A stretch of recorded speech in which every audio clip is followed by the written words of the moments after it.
I still remember vividly the strange chain of events surrounding the peculiar case of the cellar beneath the winemaker's shop. The things I witnessed that night left a mark on me that I doubt will ever fade. Even now, as I try to come to terms with it, I can only hope that with time, faith, and the perspective that age brings, I might find some measure of peace. Back then, I was a fresh-faced detective eager to prove myself after moving up from my days on patrol. My assignments varied widely and covered all sorts of crimes.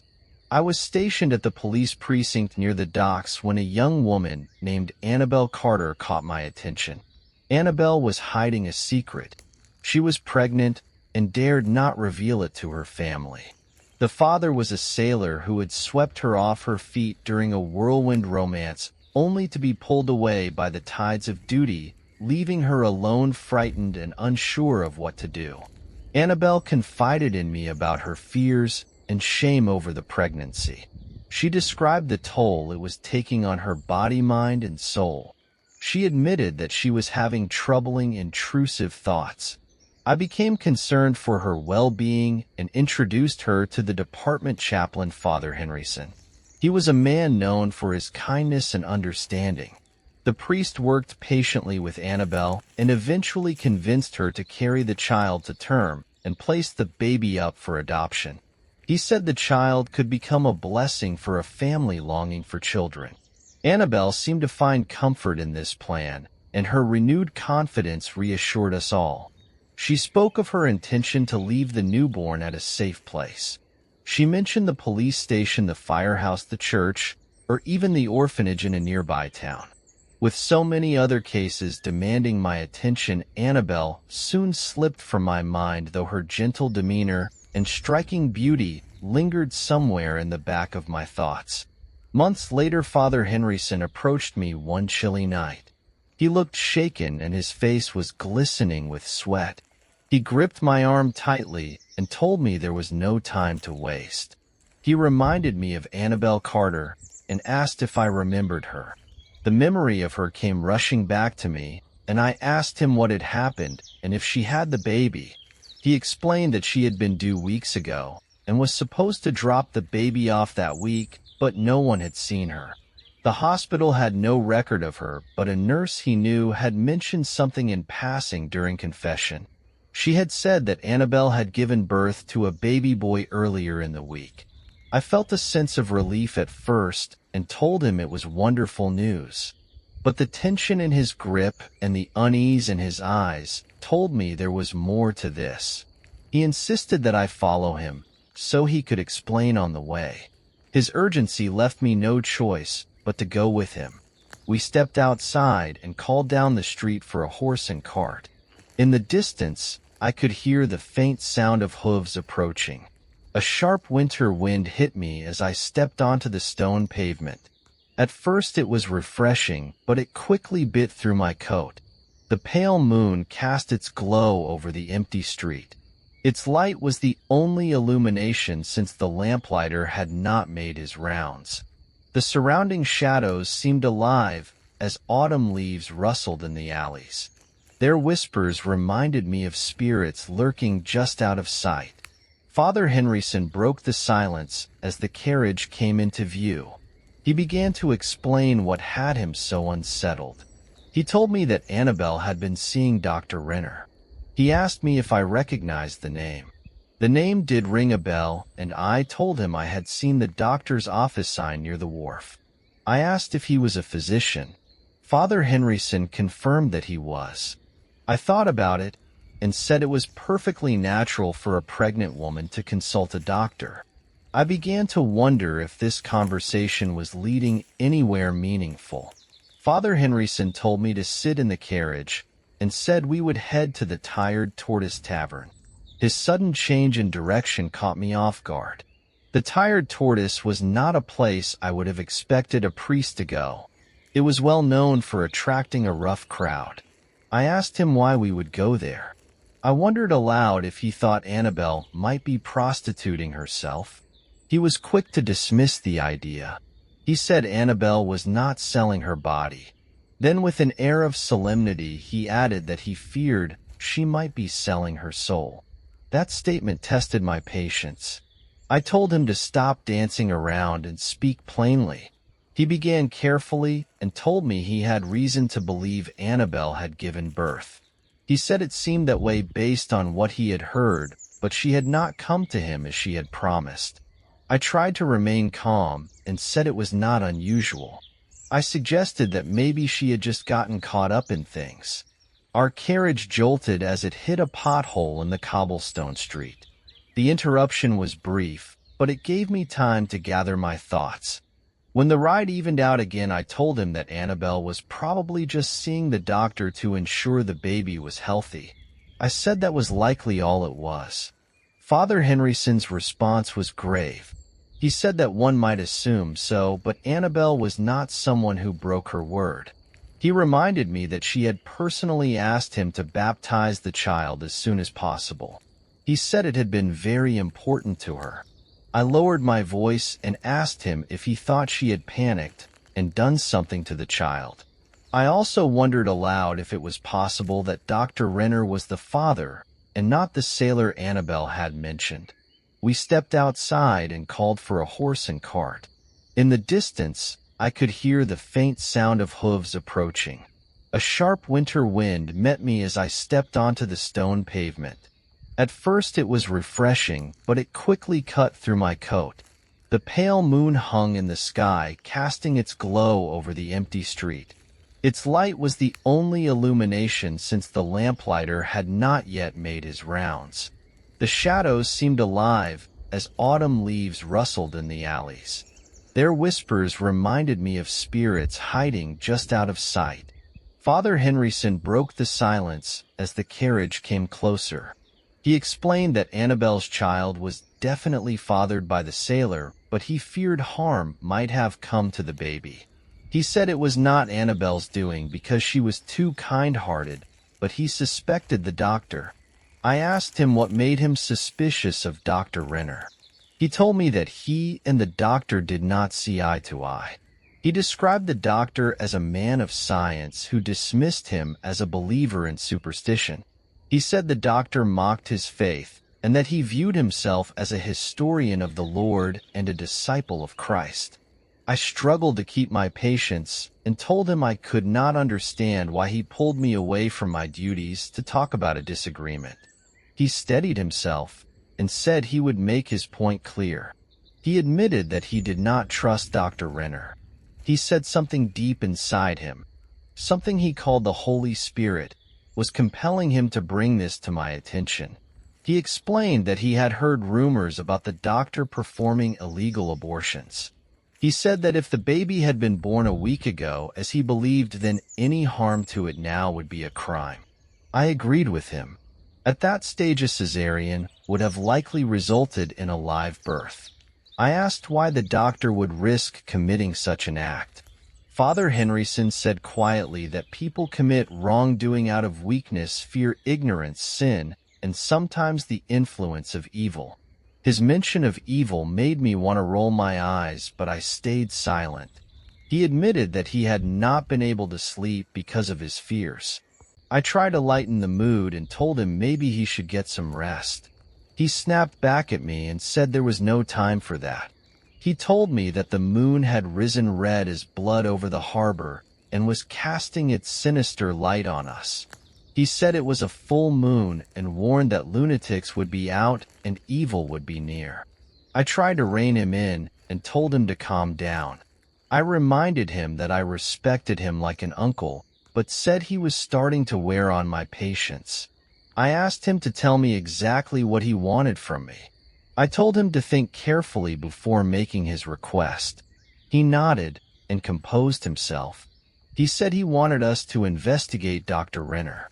I laughed at the idea and asked what we would be investigating. He corrected me and said it was not an alleged crime but a suspected one.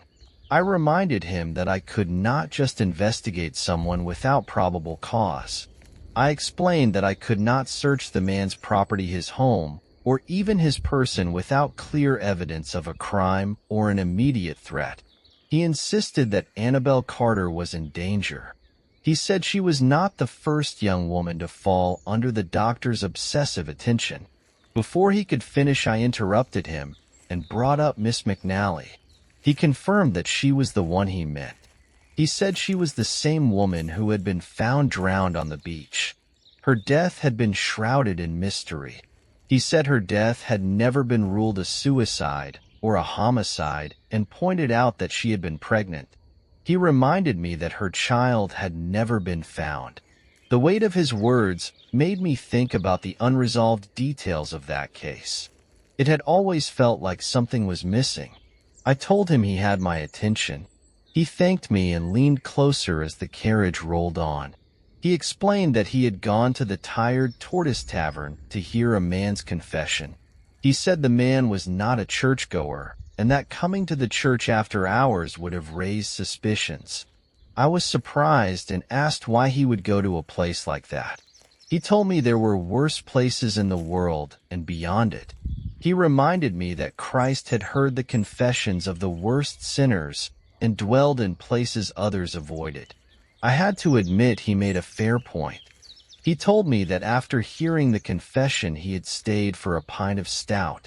He said that tongues became loose in places like that. He overheard rumors and gossip flying through the tavern. He said he heard associates of Dr. Renner talking about a meeting planned for that night involving a young beauty. He said the meeting was going to take place in the cellar beneath the winemaker's shop near the wharf. What he said next unsettled me. He told me they spoke about a special ceremony. He said it was something that could not be done where the public might find out. He said they mentioned black robes meant to hide their identities. I paused as his words sank in and asked if he thought they were planning to make Annabelle unpregnant. He said grimly that he feared as much. I reminded him that all of this was hearsay. He insisted that he knew what he had heard. He said the words had come straight from their lips. I asked Father Henryson if the men he overheard would be at the Tired Tortoise Tavern that night. He confidently told me they practically lived there. That was all I needed to hear to start planning our next move. When the carriage arrived at the tavern, its warm yellow lantern light spilled into the dark and deserted street. Across the way, the winemaker's shop sat cloaked in shadow, its shape obscured by thick trees that sheltered it from the faint moonlight. We stepped down from the carriage, the sound of our boots clicking against the cobblestones. We agreed to remain in the tavern so we could observe the shop from a safe distance. Inside the tavern, it was lively with chatter and the clinking of glasses. We ordered 2 pints and chose a table near the window to keep an eye on the winemaker's shop across the street. As I sipped my beer, Father Henryson tapped my shoulder and nodded toward 2 men sitting at the bar. He told me they were the ones involved. I followed his gaze and noticed the men watching us. They greeted us with uneasy smiles that felt forced and awkward, as though they were hiding something.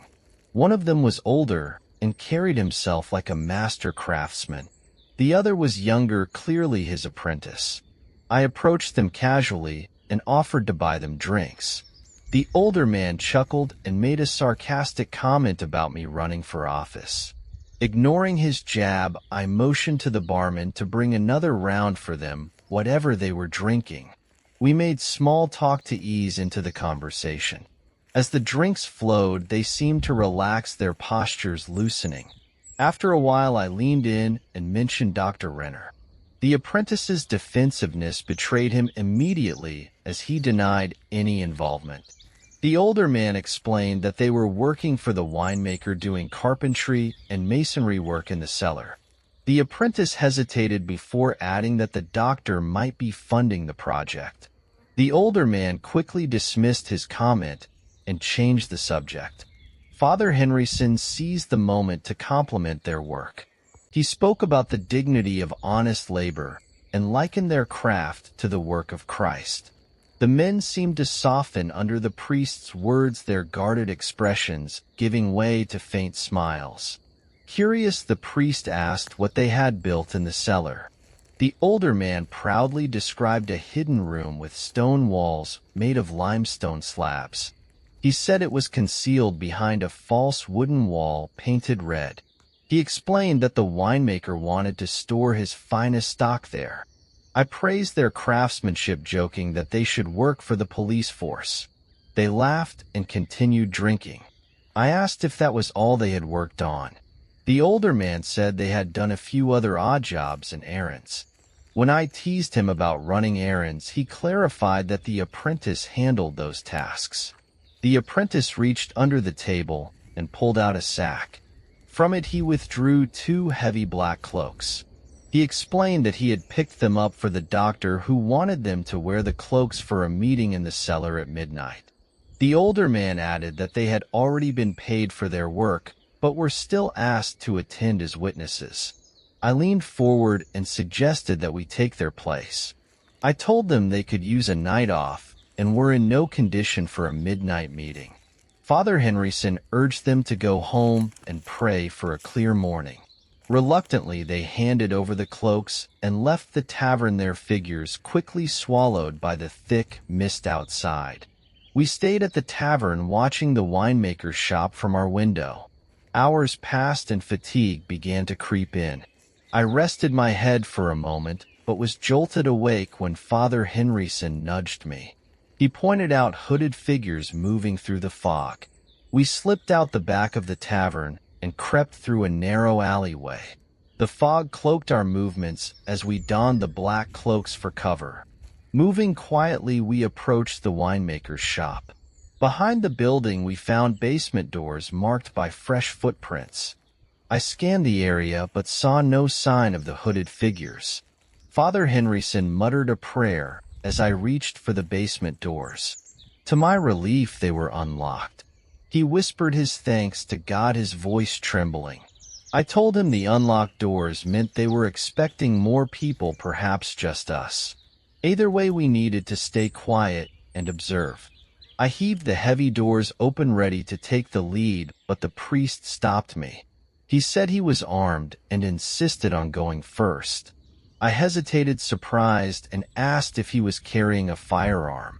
He replied cryptically that not all weapons came in the form of guns before descending into the darkness.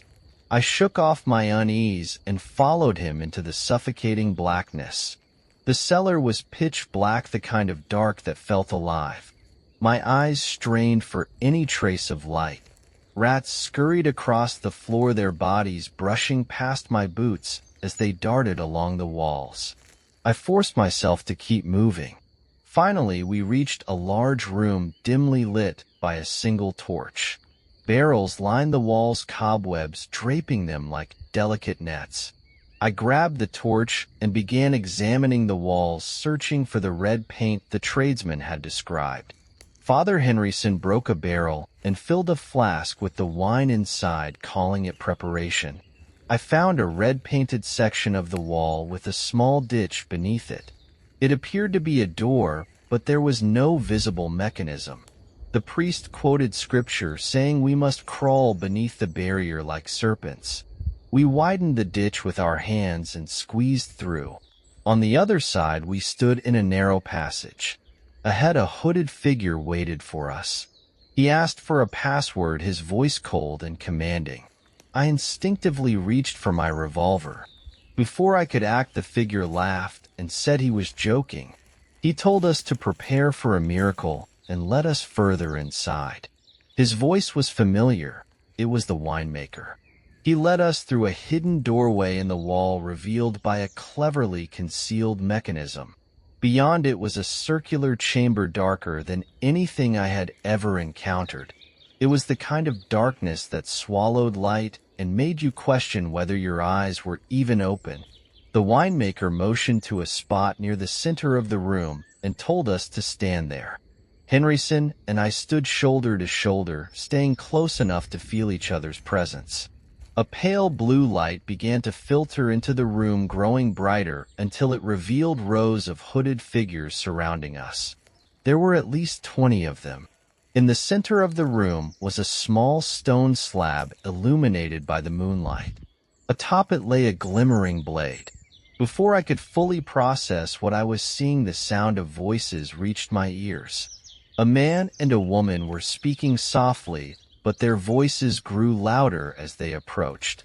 My stomach turned when I recognized the voices. It was Annabelle and Dr. Renner. Henryson gripped my arm as they moved toward the stone slab. Annabelle was holding her newborn child. Her face was a mixture of fear and hesitation. She whispered that she did not know if she could do this. Renner replied sharply, telling her to be strong and saying this was the only way. The hooded figures began to hiss and whisper. Their voices were unnatural and chilling. They urged her on, speaking words filled with malice. They told her to perform the ritual and said it was her destiny. They told her to free herself from the burden. Annabelle sobbed as she gripped the child tighter. When Renner raised the blade, I knew I could wait no longer. Henryson's voice boomed through the chaos as he shouted the word Legion. The room erupted into screams as the priest held up a golden crucifix. Its light scattered the hooded figures. I charged at Renner. He turned at the last moment and slashed my hand with the blade.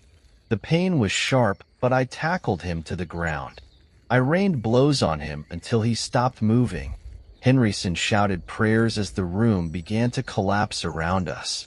Grabbing Annabelle and her child, we fled through the narrow passage, barely escaping as the chamber crumbled behind us. When we emerged into the fresh night air, the world felt alive again. Trees rustled and distant laughter echoed. The baby's cries were a sweet reminder of life. Annabelle fell to her knees and wept uncontrollably. She handed the child to Henryson and begged for forgiveness. I stood there holding the baby, unable to process what I had just witnessed. Whatever had happened in that dark chamber was something I knew I would never forget. I looked down at the baby, who met my gaze with wide, innocent eyes.